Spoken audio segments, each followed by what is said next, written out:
What's going on, everybody? Welcome back to Redriveraviation. Hope you guys had a fantastic day today, and today I have a very exciting video for you guys. Today we're going to be taking a look at the GeminiJets 1:400 scale Alaska Airlines Boeing 737 MAX 9 in the West Coast Wonders livery.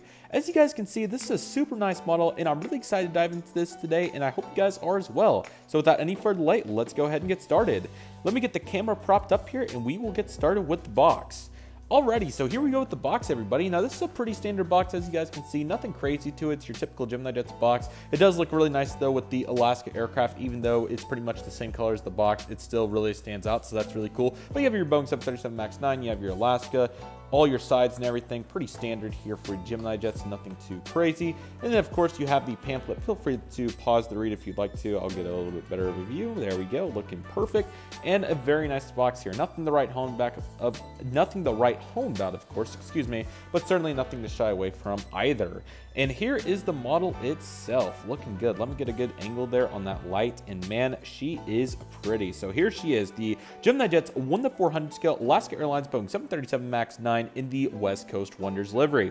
This is a really nice aircraft that GeminiJets did back in August or September of 2022, is somewhere in that time frame, and I really was surprised I never decided to review it. I thought that this was a really good aircraft, and I was swinging back around and was like, what models could I review here? And I was like, I didn't review this? It definitely needs a review. So without any further delay, of course, let's go ahead and get started with the beautiful model. Alrighty, let me get it zoomed in a little bit more here because the iPhone has the capability of that. Let's get it nice and centered, and let's go ahead and get started. Here's your cockpit windows. They look really nice on this aircraft, along with the nose cone. Really nice job here with GeminiJets on the detail of the mold. Here's the nose landing gear and the nose landing gear height.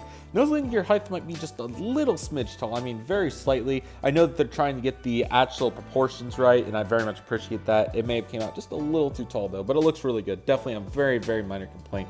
I'm not complaining, of course, just assessing. So we got the Boeing, and probably all Boeing, even though they still operate Airbus aircraft, but that's been changing over the last couple of years. Here's the L1 door with some very good detail, including the window hole. We also have the handles and all that fun stuff. And I believe this says something about probably all Boeing or Alaska remark. It's certainly very nice. They have it right here, so that's certainly very good. Really nice job right there. And of course, you have your Alaska billboard titles, and then this navy color that looks really cool. I really appreciate any planes that aren't all white because we have too many of those, so this is definitely a really good practical example of that. And then you're going to have your first class, your economy plus, it may be premium economy in Alaska, I'm not sure. And then of course you're going to have your main cabin section back here, and then of course we get into the really fun part of the livery. So here are your LEV engines as well. These look really good, and they did a very good job constructing those.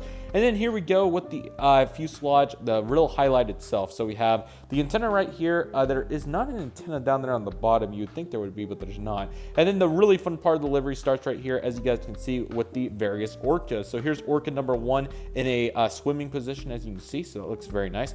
To intermission that, though, we also have, or I guess not intermission, that's not a word, but to go with the intermission here, we also have the beautiful exhaust back there on the engines, and then we have the beautiful detail of the wing with the flaps, slats, and speed brakes. This is probably one of the strongest part of the mold. It's very nice. They did a really good job with it, along with the wingtips as well. They look very good, and I really like the color that they utilized there, so that looks fantastic.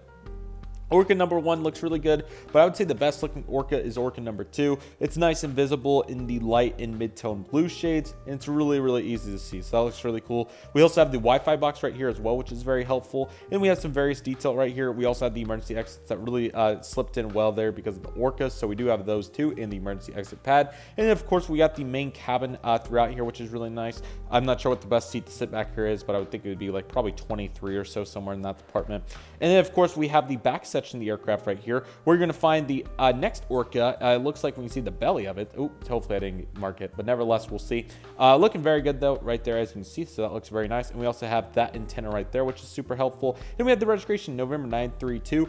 Alpha Kilo, looking very good right there, but definitely looking really good with the 3 artificial orcas. But we also have the US flag there by registration, but then a real life orca on the tail, which is really cool. I think it's really nice to add the CGIs and then the +1. I thought that it was very unique to start, but it's really grown on me, especially the green tail. It really gives some additional flavor once you do all this blue on this aircraft. So a very nice job here by Alaska, and they did a really good job. But I really like the backdrop and seeing the real life orca along with the water splashing up and everything. That's super cool in my opinion. That looks really cool.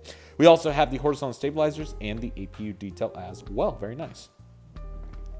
Okay, I don't think I ended up marking it, which is very good. I don't see any marks. So, nevertheless, continuing on the right side here, as you can see, we have the cockpit windows again, and all the same details. The only differences are we have the baggage door right there, as you can see, which looks really nice.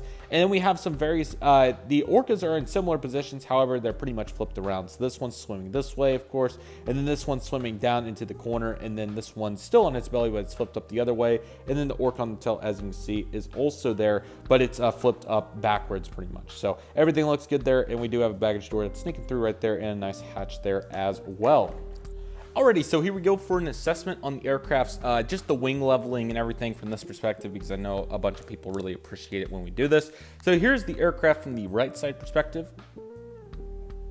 And here's the aircraft from the back right. Here's the aircraft from the back. It looks really good, as you can see. Very quality detail there, and the wing flex is neglectable for sure, if there really even is any, but I think it's angled properly, so I really like it. Here is the back left, and here is the left.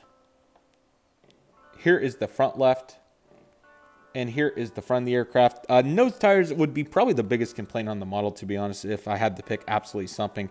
As you can tell, they're not the best put on there, as they're angled to where the actual metal piece itself that's attaching the landing gear is touching the ground. And I'm not sure if that was a QC flaw or what the problem is there, but hopefully they'll be able to fix that in the future. Borderline, kind of like that Herpa design on the A220, but again, I'm not complaining, I'm just assessing here. Here's the front right, and here's the right. There's also a little bit of wear there on the Wi-Fi box, or not wear, but I would say stretcher deficiencies, which, again, I'm not saying this all to complain, I'm just giving a broad assessment for anybody that's curious. The model is very good, as you can see. Look at the back right here. I mean, this is probably the best angle of the plane. I mean, you can see all the Orcas, and looks super nice. And once again, the tail. Didn't mean to do a full spin around a couple times, but nevertheless, why not? Because she is pretty. And I certainly also can't forget to show the top of the aircraft, which looks really nice with some very good detail. And the bottom of the aircraft's also very simple. It is really cool, though, how you go from navy to the ocean type blue. You do have the GeminiJets logo kind of far down here, which is interesting. The landing gears are interestingly put in there. As you can see, it looks like they almost want to be able to do retractable landing gear, which would be really cool. And then you also have the stand hole as well. Very, very nice. And you also have some detail back there on the tail.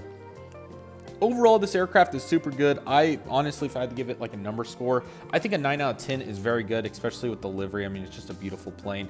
If you wanted to complain about any particular regards, I would say there's a couple of small QC defects, but ultimately, it's a very good model, and GeminiJets did a very good job. This might be one of their best Maxes, to be quite honest. It's super, super good. So a really impressive effort here by GeminiJets, and they did a super, super good job. So well done by Gemini, and I'm definitely really excited to buy more Maxes from them in the future. Comment below and let me know if you ever got this model and what you thought of it. If so, I'd very much appreciate it, and I'd look forward to hearing from you guys on that. Also, don't forget, I do now have a model Instagram. That's RRA Models. Very simple on Instagram. If you'd like to check out model pictures on a regular basis, or just have the models come up in your feed, I thought it'd be nice to branch out from just the photography on Instagram and also provide models, because I know that's a bunch of what I do and a big part of my passion, of course. So I thought it'd be nice to have another account there. A very simple account to run, obviously nothing crazy to it, but also nice to just get the variety there with some various pictures and whatnot. So with all that being said, that'll do for today's video, everybody. Thank you guys so much for watching. I really hope you guys enjoyed today's video. My name is Redriveraviation. I want to thank you guys so much for watching.